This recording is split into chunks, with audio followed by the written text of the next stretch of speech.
आज मुझे आपको सुनना है, आप लोगों के क्या अनुभव रहे, वहाँ सबसे मिलते होंगे, कुछ न कुछ अच्छी बातें हुई होगी, वो मैं जरा सुनना चाहता हूँ। सर नमस्ते। हर हर नमस्ते। महादेव सर। हर हर महादेव। सर मैं ब्लाइंड जूडो से कपिल परमार 60 केजी खेलता हूँ सर। और मेरा एक्सपीरियंस ये रहा कि मैंने बहुत ज़्यादा कंपटीशन खेल लिए थे 2021 से लेके, तो मैंने 16 कंपटीशन खेले सर, जिसमें मेरे 14 में मेडल थे, जिसमें 8 में मेरे गोल्ड थे, ब्राउन सिल्वर। एशियन गेम में भी मेरा सिल्वर था, वर्ल्ड गेम में ब्रॉन्ज था और वर्ल्ड चैंपियनशिप ब्रॉन्ज था। तो सर मेरा डर निकल गया था, ओलंपिक का इतना प्रेशर नहीं था क्योंकि मैंने कंपटीशन बहुत ज़्यादा खेल लिए थे सर। तो सर मेरा एक्सपीरियंस ये है कि थोड़ा सा प्रेशर था। तो हमारे देवेन भाई साहब, झांझड़िया जी भाई साहब ने मेरे से एक बात बोली थी कि अपने को अपना बेस्ट देना है। बोला था कि जो आप प्रैक्टिस में करते हो वो ही आपको करना है। और सर मेरे कोच हैं, उनका भी, मेरे मनोहर अंजार जी, उनका बहुत आशीर्वाद दिया, क्योंकि हम लोगों को संभालना मुश्किल ही नहीं नामुमकिन है। क्योंकि सर हम हर कहीं टकरा जाते हैं और कोई हमसे आके टकरा जाता है। तो मैं उनसे पूछता हूँ कि आप ब्लाइंड हो कि मैं ब्लाइंड हूँ। सर बहुत बार ऐसा होता है, तो बस सर के हाथ पकड़ के चलते, हाथ पकड़ के आते हैं, तो थोड़ा बहुत जो दिखता है उसमें अपना काम कर लेते हैं सर। और सर आपका बहुत आशीर्वाद रहा। अच्छा कपिल, उस दिन तुमने मुझे बताया कि स्टेडियम में से कपिल कपिल कपिल इतनी आवाज़ आ रही थी। जी सर। तो मैं मेरे कोच की सूचनाएं सुन नहीं पा रहा था। वो मैं एक्चुअली एक्सपीरियंस करना चाहता हूँ, कैसे आपके कोच कहाँ है? सर हाँ जरा बताइए क्या मुश्किल होता है। सबसे अहम बात है ब्लाइंड जूडो में कि जो इंस्ट्रक्शन हम लोग बाहर से देते हैं, जो इनको सिखाया जाता है, उसमें हम लोग एक कोडिंग करते हैं कि जब हम जाएंगे तो ये बोलेंगे तो तुम्हें ये करना है, क्योंकि वहाँ दिखता तो है नहीं कुछ। हाँ। तो उस दिन हमारे 2 मैट एरिया थे। एक मैट पे हमारी बाउट चल रही थी फाइट, और दूसरे पे जो है वो फ्रांस की फाइट चल रही थी। और फ्रांस की फाइट में इतना शोर हो रहा था, करीब 15 से 18 हज़ार दर्शक वहाँ थे। तो जिसकी वजह से जब ये सेमीफाइनल खेलने गए तो जो मैं बोल रहा था वो ये नहीं समझ पा रहे थे। और डेफिनेटली क्योंकि सेमीफाइनल का एक प्रेशर था, और जो खिलाड़ी था ईरान का, उससे पहले ये फाइनल में एशियाई खेलों में हारे थे, तो यकीनन उसका भी प्रेशर होगा।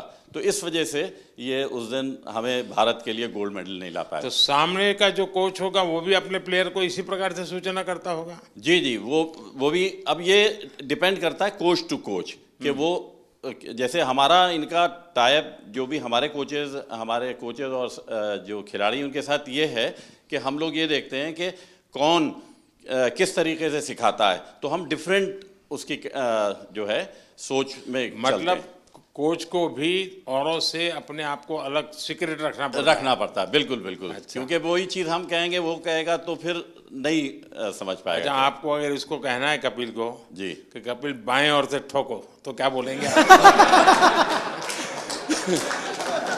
हमारा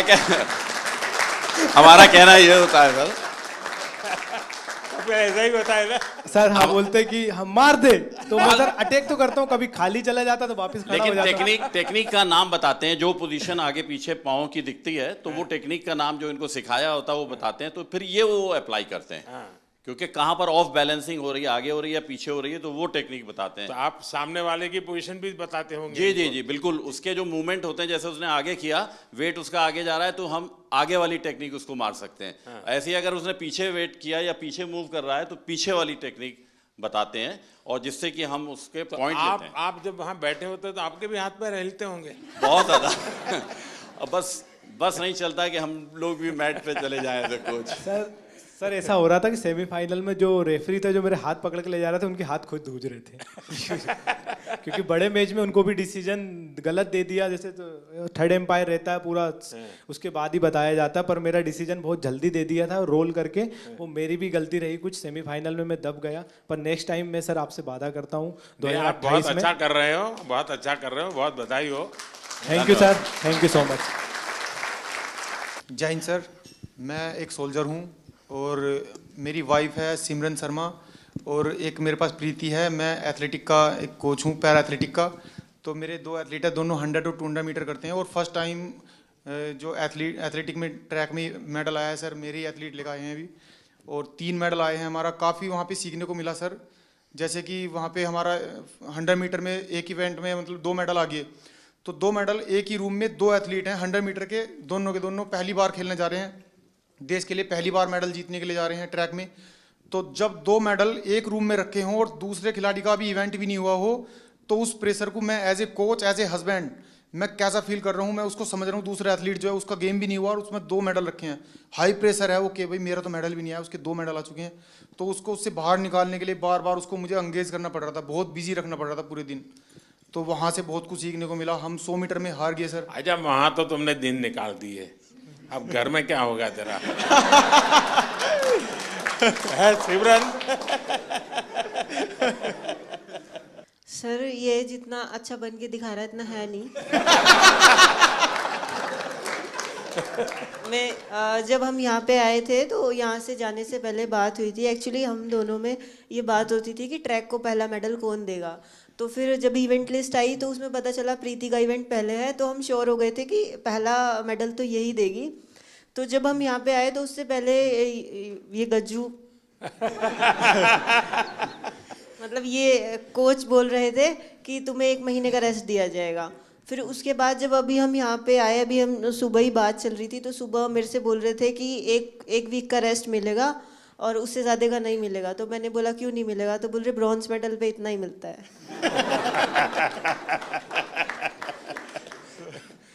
अब तुझे खाना नहीं मिलेगा।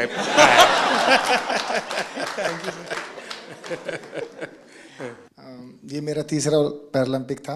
मैं पिछले में भी आपसे मिला था, आपने मुझे बहुत मोटिवेट किया था, लेकिन शायद इस बार भी थोड़ी कसर रह गई। मैं रियो पैरालंपिक में भी चौथा था, टोक्यो में भी चौथा था, इस बार पेरिस में भी चौथा हो गया सर। तो ये 4 नंबर मेरे से कुछ ज़्यादा ही प्रेम में है, तो मैं इसी 4 नंबर को शायद मोटिवेशन में लेता हूँ। तो सोचता हूँ कि अगला मेरा चौथा पैरालंपिक होगा।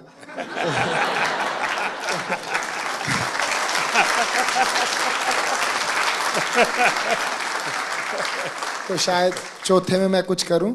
और जैसे कि सर, मैं अपने आप को फेलियर तो नहीं कहूँगा, जैसे कि मैं पैरा की हिस्ट्री में, ना कि इंडिया की में, all over the world para की हिस्ट्री में मैं अकेला ही ऐसा एथलीट हूँ जो इतने बड़े इवेंट में इतनी बार ऐसे रहा है। तो फिर मैं कहीं ना कहीं सोचता हूँ कि ओलंपिक में ऐसी कई हिस्ट्री हैं, जैसे कि एक डिस्कस थ्रोअर भी हैं फ्रांस की, जिनका 5वें ओलंपिक में सिल्वर मेडल आया। एक ट्रिपल जंपर भी हैं, शायद यूएसए के हैं, कहाँ के हैं, उनका 5वें ओलंपिक में मेडल आया। तो शायद मैं फिर अपने आप को ये भी मोटिवेशन देता हूँ कि तू पहला एथलीट पैरा वर्ल्ड में बनेगा जो सबको मोटिवेशन देगा कि भाई जब उसने चौथे में जीता था तो तुम लोग पहले में क्यों हार मान रहे हो। यहाँ कुछ एथलीट्स ऐसे हैं, जैसे कि ये गुड़िया है, ये 4th हैं, काफ़ी लोग 4th हैं, तो ये निराश हो रहे हैं। तो मैं इसमें भी थोड़ा ठीक फील कर रहा हूँ कि इनके कोचेस ऐसे कह रहे हैं, उसको देख लो। मतलब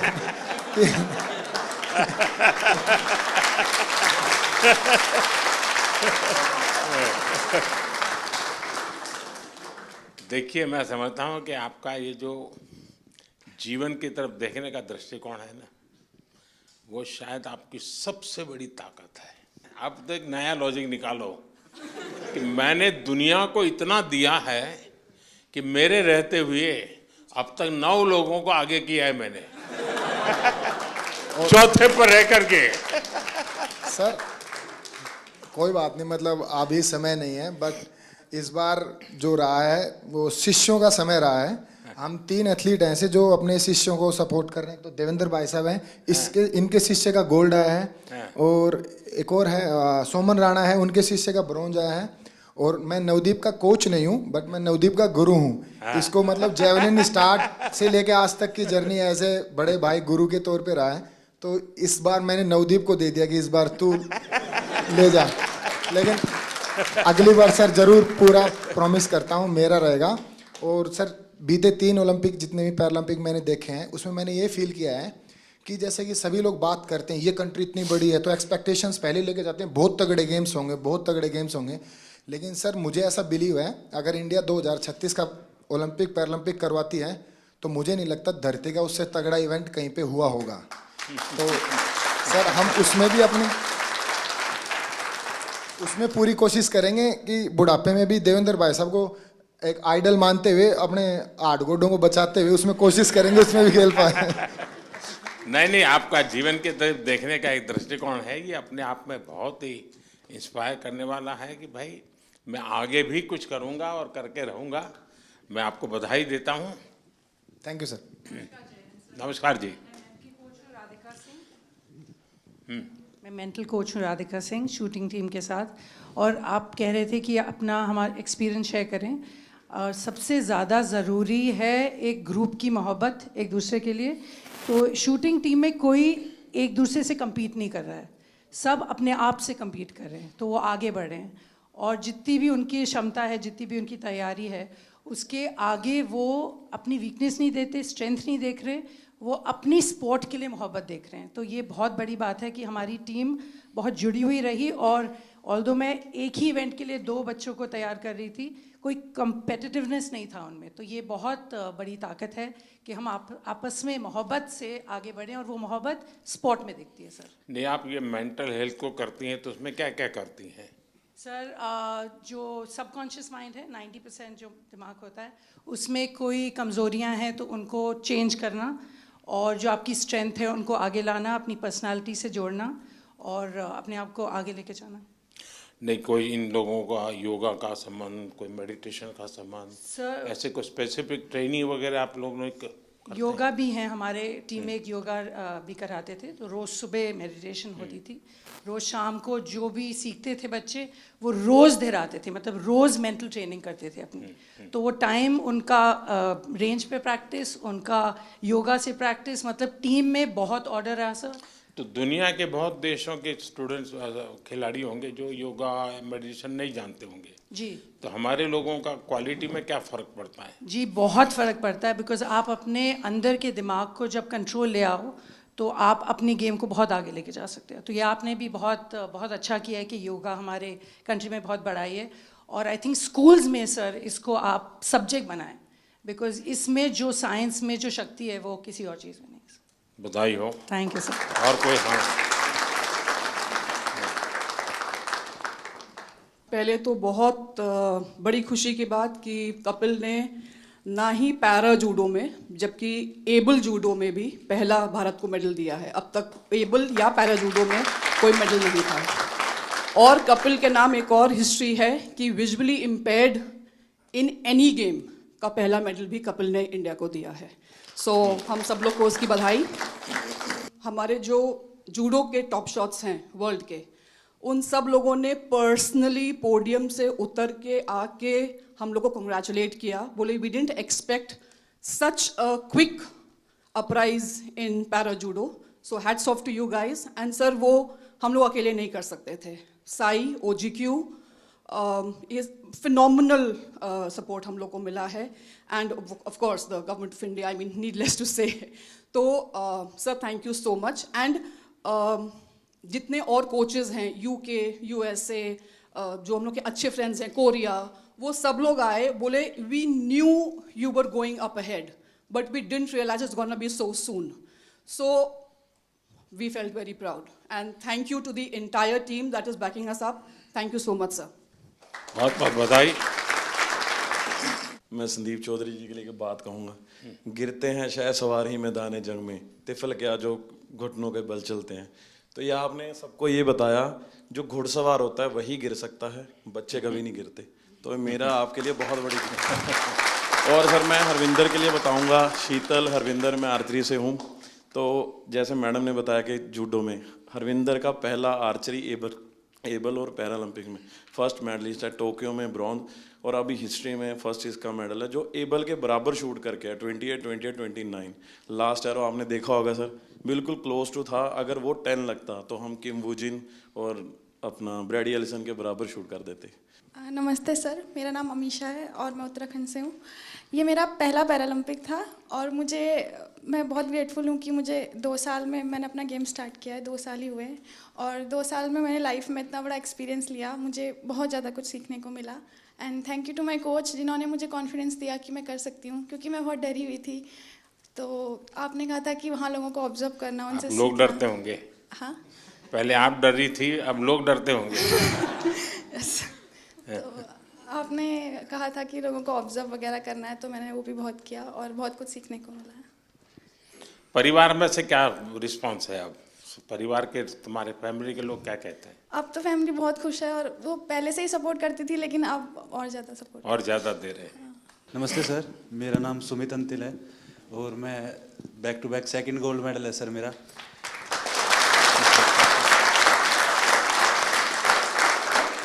मेरे को अभी भी याद है सर, जब टोक्यो में गोल्ड लेके आए तो आपने प्रॉमिस लिया था कि ऐसे ऐसे 2 गोल्ड और चाहिए मेरे को।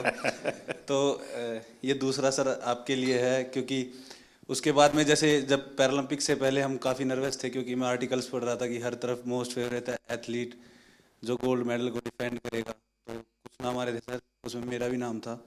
बट जब 20 अगस्त को आपसे बात हुई तो वही पल याद आ गए सर टोक्यो वाले, कि अब की बार फिर से अच्छा करना है। और हमारे साथ में मेरी पूरी टीम है सर, मेरे फिजियो, मेरे कोच, जो आप हम सभी की तरफ से सर आपका बहुत बहुत धन्यवाद, क्योंकि हमें ये लगता है सर कि मेडल लेके आएंगे तो आपसे मिलेंगे, आपसे पर्सनली बात करेंगे, तो बहुत बहुत धन्यवाद सर आपका। भाई जैसे हम सारे लोग मोस्टली स्पॉन्सर्ड एथलीट हैं गवर्नमेंट से, डिफरेंट ऑर्गेनाइजेशन से, तो वहाँ से कभी ना कभी ऐसे प्रेशर आता रहता है कि आपको परफॉर्म करना है, ये सारी चीज़ें। जब आप बोलते हो कि आप जाओ बस खेलो, हाँ जीत हार तो लगी रहती है, पर नीचे वाले ये सब ऐसे लगते हैं अरे देख लेंगे इन्हें क्या जाता है। और जब अपने देश का प्रधानमंत्री हमें मोटिवेट कर रहा है तो ये बहुत छोटी चीज़ लगने लगती है। और लास्ट टाइम सर मैं आपसे बात की थी, मैं टोक्यो उतना अच्छा नहीं रहा था मेरा, उसमें मेरा 8वां रैंक रही थी। फिर मैंने आपसे एक क्वेश्चन पूछा था कि आप जब विदेशी जगह पे जाते हैं आपका एक्सपीरियंस कैसा रहता है, आप नर्वस फील करते हैं, क्या करते हैं? तो जो आपने जवाब दिया था कि आपके साथ आप पूरा देश एज ए रिप्रेजेंट करते हो तो आपको कॉन्फिडेंस, ये सारी चीज़ें, तो इन्हीं सब चीज़ों के साथ आज इस बार मैं भी गया था, तो सारी चीज़ें हमें ऐसे एकदम कॉन्फिडेंस दे रही थी। वो सब लास्ट टाइम जैसा प्रेशर नहीं था, मैं अपने आप को कॉन्फिडेंट फील कर रहा था। और हमारी टीम ने, गवर्नमेंट ने, हमारे कोच साहब ने, सब लोगों ने बहुत अच्छा सपोर्ट किया और ये कॉम्पिटिशन खेल के सर बहुत मज़ा आया sir. Thank you sir. Sir नमस्कार। जो मैंने 16 साल से तपस्या की थी, और कहीं ना कहीं मेरा स्टूडेंट है धर्मवीर जिसका गोल्ड मेडल आया है, हम दोनों आपस में एक दूसरे के कंपटीटर भी हैं, और उसको मैं खुद ट्रेनिंग करा के लेके आया। तो कहीं ना कहीं आपसे बात हुई थी 20 तारीख को, तो ये लगा था कि बहुत पॉजिटिव एक वाइब आई थी कि आपको अपना बेस्ट करना है। और एक कोच के लिए इससे बड़ी बात नहीं हो सकती कि हम, शायद मैं अकेला ही एथलीट होऊंगा वर्ल्ड में जो अपने स्टूडेंट के साथ कंपटीशन कर रहा था ग्राउंड में, और कहीं ना कहीं मेरी तपस्या सफल हुई सर धर्मवीर के मेडल से। और इसमें बहुत बड़ा कंट्रीब्यूशन रहा सर हम लोगों की टीम में, क्योंकि हमारी सबसे सीवियर डिसेबिलिटी है। तो साई ने और मिनिस्ट्री ने जो डिसीजन लिए, हम लोगों के सपोर्टिंग स्टाफ में आदमी बढ़ा के, वहाँ बल्कि 33% का ही रेशो था कि 33% ही लोग अंदर रह सकते हैं सपोर्टिंग स्टाफ में। तो देवेंद्र भाई जी ने बहुत अच्छा डिसीजन लिया, उसको रोटेशन में करते रहे। जब हमारे इवेंट आए, हमारे लोगों को अंदर ले आए और दूसरे लोगों को बाहर कर दिया, तो बहुत अच्छा कम्बिनेशन हुआ उसका। और यही फ़ायदा हुआ कि सर हमारे इतने मेडल आए। साई का भी जैसे हमारे खाने का था, वहाँ इंडियन फूड की बड़ी प्रॉब्लम थी और वेजिटेरियन के लिए बड़ी दिक्कत थी। तो साई ने जो अंदर कैंप विलेज के अंदर ही जो खाने का अरेंज किया, वो इतनी अच्छी हेल्दी डाइट थी कि किसी को भी प्रॉब्लम नहीं आई सर। तो बहुत बहुत धन्यवाद सर पूरी टीम का, और हम लोगों को इतना मोटिवेशन करने के लिए। Thank you so much. Asian games में मैं पार्टिसिपेंट रह गई थी, मेडल नहीं जीत पाई थी। तो जब आप सबसे मिल रहे थे, मेडलिस्ट से आगे मिल लिए थे, तो आप आए और लाइन से सब जगह पे दोनों तरफ आमने सामने लाइन लगी हुई थी, तो कुछ लोगों से यहाँ मिल के आप उस तरफ मुड़ गए थे। तो बहुत नज़दीक से मैंने आपको देखा, लेकिन मिल नहीं पाई, बात नहीं हो पाई। तो वो अंदर एक टीस थी कि अब दोबारा तो मिलना ही है। और उसके लिए मैंने एशियन गेम्स के बाद जान लगा दी थी कि चाहे कुछ भी हो जाए उनसे पर्सनली मिलना ही है। तो उससे शायद मुझे इंस्पिरेशन मिली और मैं कर पाई। मेरे बच्चों को मैंने 6 महीने हो गए, मैं मिली नहीं, घर ही नहीं गई। तो मेरा बेटा छोटा है, तो उसे जब भी घुमाने लेके जाती थी मोबाइल में GPS लगा के, तो उसे पता है मोबाइल में रास्ता ढूंढ लेते हैं। तो वो ऐसे बोलने लग गया मुझे कि मम्मा आप रास्ता ही भूल गए घर का, आप GPS में फ़ोन में लगा के घर तो आ जाओ कम से कम। तो sir thank you so much, आप लोगों का सबका बहुत सपोर्ट रहा है, आशीर्वाद रहा है, जिसकी वजह से हम लोग कर सकें। पूरी टीम का सपोर्ट रहा है, हमारे कोचेस का। तो thank you so much sir. बहुत बधाई। सर मैं शरद कुमार हूँ, मेरा ये सेकंड मेडल रहा है। मैं थर्ड टाइम पैरालंपिक्स किया। शरद और संदीप दोनों को भाषण करने के लिए बोलूं तो कौन सबसे ज्यादा अच्छा करेगा? सर ये सर संदीप बहुत अच्छा बोलता है और शायद इसलिए थोड़ा सा पोत रह गया। सर बट मैं एज एन एथलीट ये कहना चाहता हूँ कि जब से पैरा मूवमेंट स्टार्ट हुआ है मैं तब से जुड़ा हुआ इससे, और आज जिस लेवल पे सारे एथलीट्स हैं मुझे खुद प्राउड फीलिंग होता है इन सबको, जिस तरह सब जाते हैं, कोचेस, फिजियोथेरेपिस्ट, सब एक टीम। जब अब हम लोग बाहर जाते हैं तो इंडिया को अब ऐसे लोग देख रहे हैं कि ये पहले सोचते थे ये आगे आ सकते हैं, लेकिन अब पैरा में इन्होंने कैटेगराइज कर दिया कि इंडिया एक स्पोर्टिंग नेशन ऑलरेडी है। और सर ये ऑफ कोर्स साई की सबसे पहले अहमियत से स्टार्ट हुआ, और फिर हम लोग का सपोर्ट स्टाफ आने लग गए, और एथलीट्स में भी जिस तरह पॉजिटिविटी आया। और सर मेन तो एक और है, आपसे मिलने और जाने से पहले आप जब सबसे बात करते हो और फिर आने के बाद सबसे मिलते हैं, आई थिंक सारे मेडलिस्ट, सारे एथलीट यही सोचते हैं कि हमें यही मौका मिल। सर लोग पैरा को अभी तक अपनाए नहीं जिस तरह आपने अपनाया है। नमस्ते sir, I am Palak Kohli and ये मेरा सेकंड कंसेक्यूटिव पैरालंपिक्स था। एंड टोक्यो में मैंने 4th फिनिश किया था एंड यहाँ पे मैंने 5th फिनिश किया। बट दोनों इस पैरालंपिक्स जाने का मेरा जर्नी बिल्कुल ही डिफरेंट था।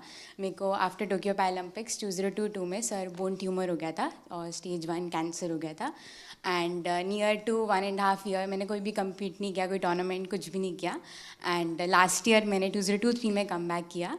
एंड मैं काफ़ी हैप्पी हूँ और काफ़ी प्राउड हूँ कि मेरे सपोर्टिंग स्टाफ, मेरे कोचेस, गौरव सर के सपोर्ट और गाइडेंस के कारण मैं क्वालिफाई कर पाई पेरिस के लिए। एंड मेरे बहुत सारे मेजर टूर्नामेंट्स आफ्टर टोक्यो छूट गए थे।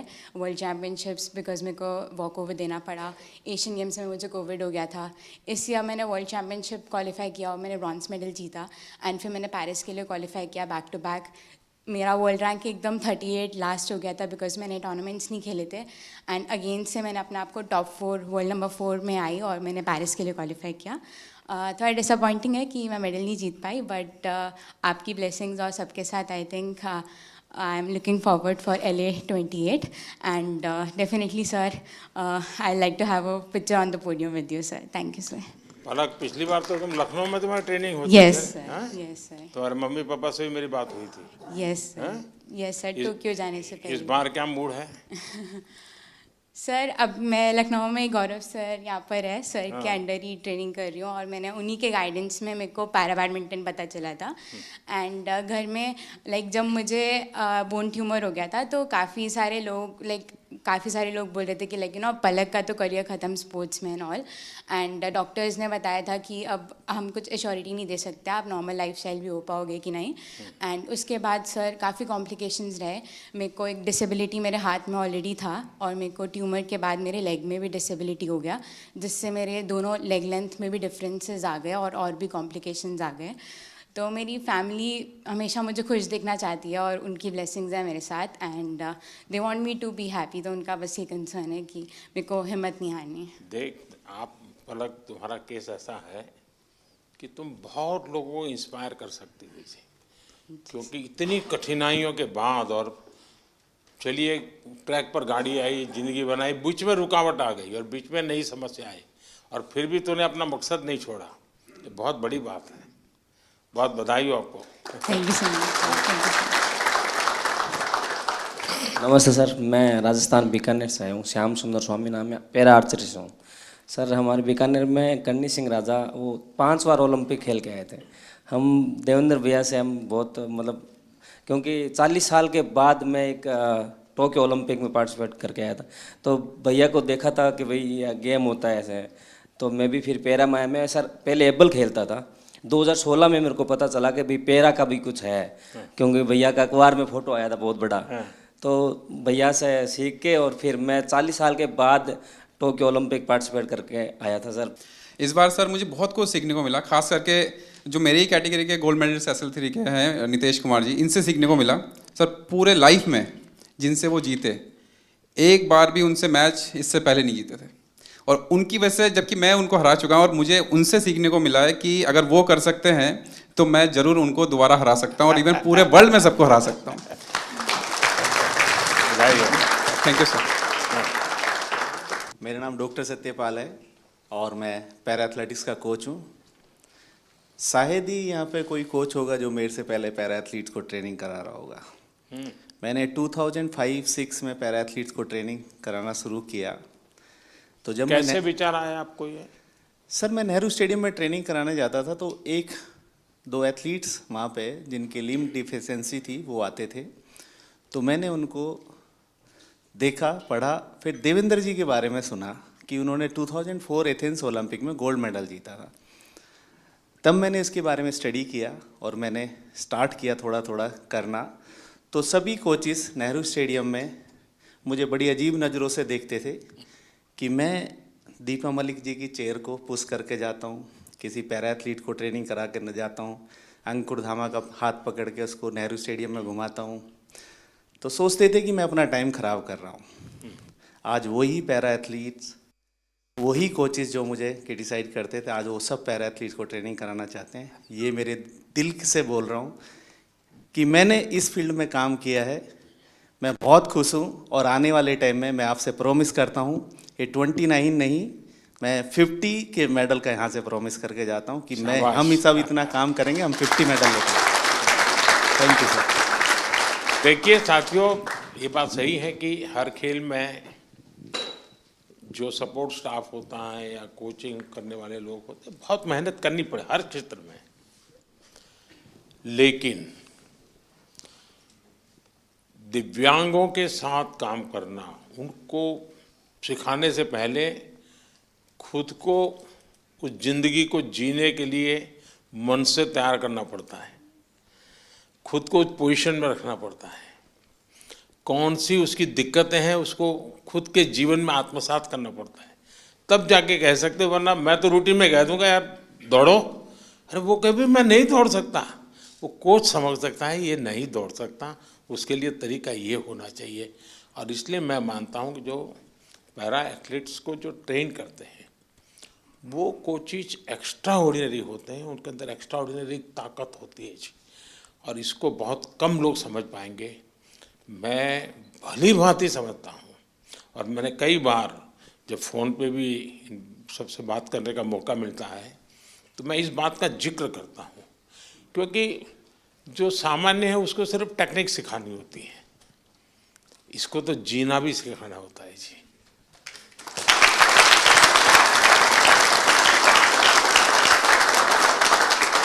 इसलिए ये वाकई बहुत बड़ी साधना है जी, और इसलिए मैं तो मानता हूं कि आप जो साथी ये काम कर रहे हैं वो सबसे ज़्यादा अभिनंदन के अधिकारी हैं। सर, अभी मैं इंटरनेशनल कंपटीशन में जाने का स्टार्ट करके 30 साल हो गया। इवन एथलीट, एडमिनिस्ट्रेटर, हम एक टाइम में एक भी फ्लैग नहीं देखता था, अभी इंडिया का फ्लैग हम लोग को दिखने का स्टार्ट हो गया। हमारा खिलाड़ी का भी एक पैरा स्पोर्ट्स का वजह से हम मेडल जीत सकता बोल के आ गया। हम लोग कब पार्टिसिपेट करता था, उस टाइम में सोचता था पार्टिसिपेट करना है, अभी वो कॉन्सेप्ट चेंज हो गया। एंड अगेन आपको मैं बहुत धन्यवाद बोलता है सर। मैं बहुत लोग को बोलता है हमारा ब्रांड एम्बेसडर कौन है, हमारा मोदी जी हमारा ब्रांड एम्बेसडर है।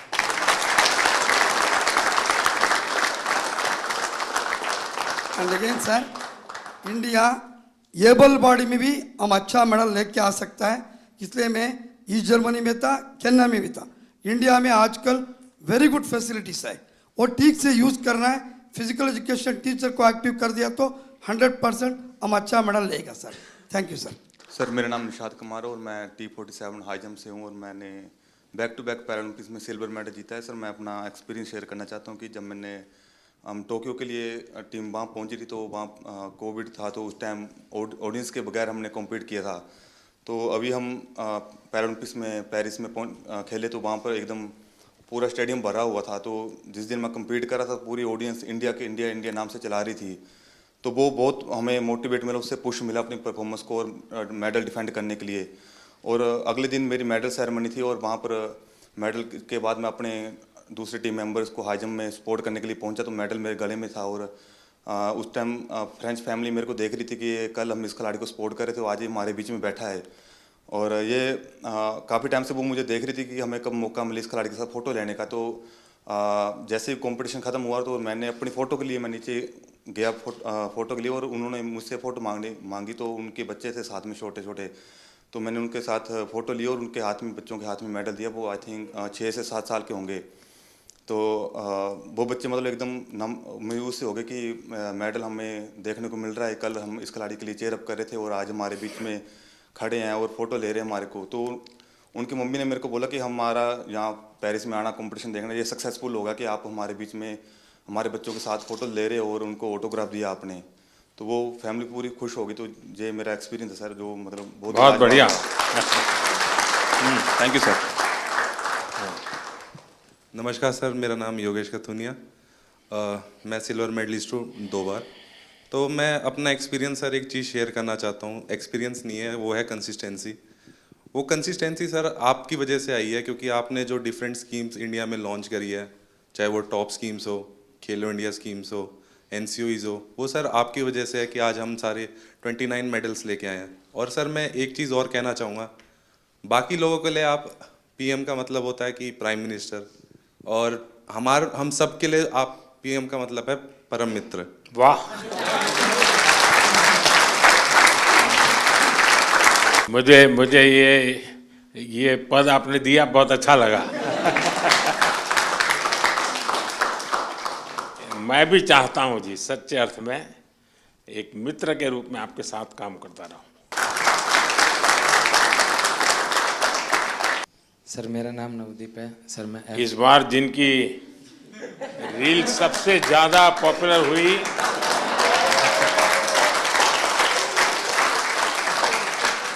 एक आप है, दूसरा शीतल है। सर मैं F41 कैटेगरी में जेवलिन थ्रो करता हूं सर। दूसरी बार पैरालंपिक पार्टिसिपेट कर रहा हूं सर। मेरा इवेंट है ना सबसे लास्ट दिन था सर, और मैं तकरीबन 21 तारीख को चला गया था सर उधर। तो जैसे ही मेडल आने शुरू हुए ना सर, तो एक मन में घबराहट होनी शुरू हो गई थी कि सबके आ रहे, मेरा क्या होगा। तो सर पर फिर भी सर जैसे सीनियर एथलीट्स थे सर, जैसे सुमित भाई था, अजीत भाई साहब थे, संदीप भाई साहब थे, देवेंद्र सर थे, सबसे सर एक दिन मिलके सर एक्सपीरियंस गेन किया सर कि आप कैसा फील करते हो, मेरे को क्या करना चाहिए। और सर एंड तक आते आते सर मैं बिल्कुल फ्री माइंड होके खेलने का। वाह, थैंक यू सर। नमस्कार सर, मैं रक्षिता राजू, विजुअली इम्पेयर्ड एथलीट है। ये मेरा पहला ओलंपिक है। I am very happy. I am experienced lot of and I am 2 times para Asian game gold medallist है। मैं thankful to my guide runners and my coach Rahul Balkrishna sir, वो इधर ही है मेरा साथ। Without guide runner I can't run. I am feel very happy and definitely 2028 I will get gold medal in Paralympics. Congratulations and wish you all the best. My guide runners and my coach motivated lot of me. I am very thankful because morning and evening without any expectation मेरा साथ time spend करेगा। मैं बहुत धन्यवाद sir. वाह, चलिए साथियों, मुझे बहुत अच्छा लगा आप सबसे बात करने का अवसर मिला। इस बार आप लोग जब गए तब मैं फिजिकली तो मिल नहीं पाया था, क्योंकि काफ़ी लोग अलग अलग जगह पर ट्रेनिंग कर रहे थे और समय की भी कुछ कठिनाई थी। तो मैंने वर्चुअली भी कोशिश की कि आप सबसे बात करूं। और उस दिन मैंने एक बात कही थी, शायद आपको याद होगा। मैंने कहा था मैं आज आप लोगों को देशवासियों का एक संदेश देने आया हूं, और मैंने कहा था कि पूरा हिंदुस्तान कह रहा है विजयी भव।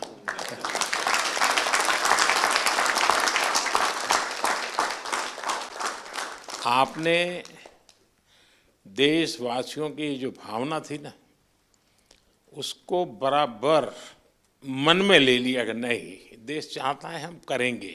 मैं समझता हूँ ये अपने आप में बहुत बड़ी बात है। दूसरा, मैं देख रहा हूँ क्योंकि मैं आप लोगों के साथ ज़रा ज़्यादा जुड़ा हुआ हूँ। आपके यहाँ शायद परमात्मा ने कोई एक्स्ट्रा क्वालिटी दी है, ऐसा मैं अनुभव कर रहा हूँ। शरीर में कुछ न कुछ कमी जरूर होगी, लेकिन आपके व्यक्तित्व में परमात्मा ने कुछ एक्स्ट्रा दिया है।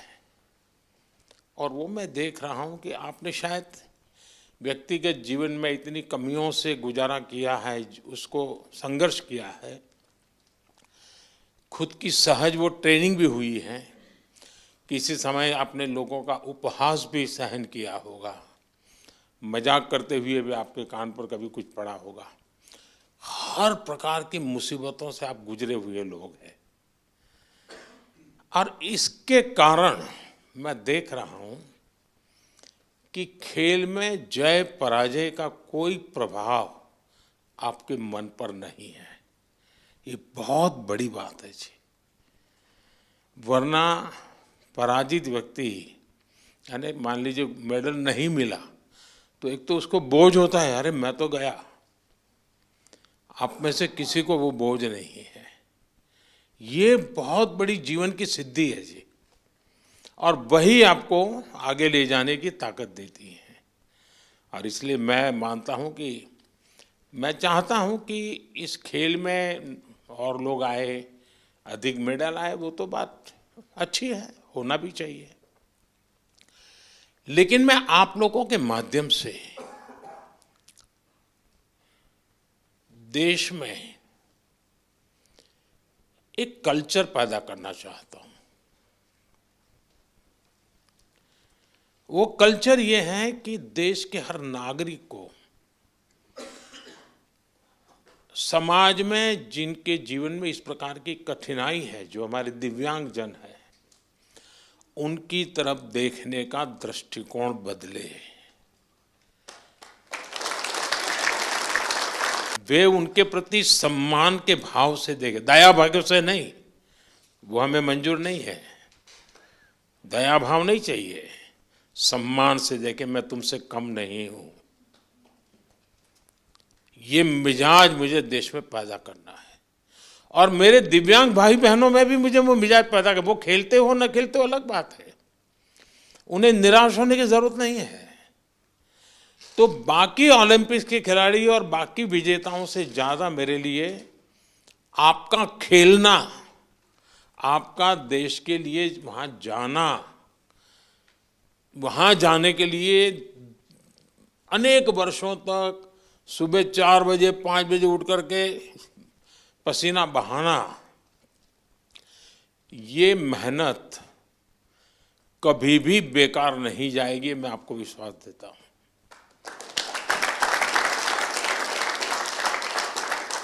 क्योंकि अब आपके लिए भी, सभी दिव्यांगजनों के लिए समाज में एक नया वातावरण पैदा होना शुरू हो चुका है। व्यवस्थाएं भी विकसित हो रही हैं। हर एक को लगता है कि अरे भाई मुझे भी तो हेल्प करनी चाहिए, मुझे साथ रहना चाहिए। मैं बैठा हूँ, वो खड़े हैं, मैं खड़ा हो जाऊँ, उनको बिठा दूँ, यानी बदलाव आता है। तो आप जो ये कंट्रीब्यूशन कर रहे हैं, वो एक पूरे समाज के मन को बदलने का आपका कंट्रीब्यूशन है। सिर्फ मेडल नहीं, मेडल से ज़्यादा आप माहौल बदल रहे हैं।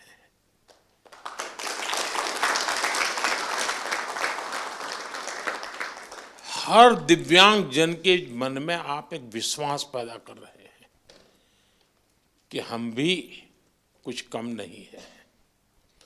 और मैं मानता हूं कि हमने इस चीज को उसी रूप में करना है।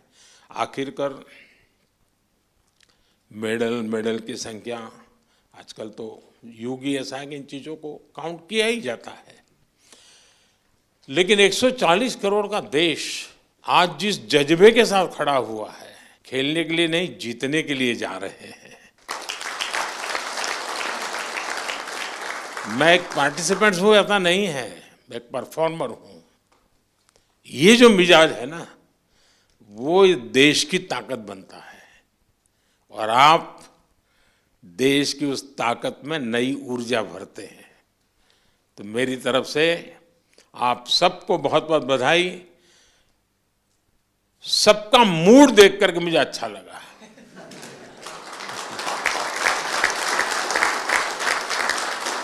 वरना मैंने कुछ लोगों का देखा है कि दूसरी ओलंपिक आने तक चेहरे पर हंसी ही नहीं आती है। क्यों? तो वो पिछली ओलंपिक में रह गया था। वो मुझे दृश्य यहाँ नजर नहीं आ रहा है। मतलब मुझे लगता है नेक्स्ट ओलंपिक भी आप जीत चुके हैं।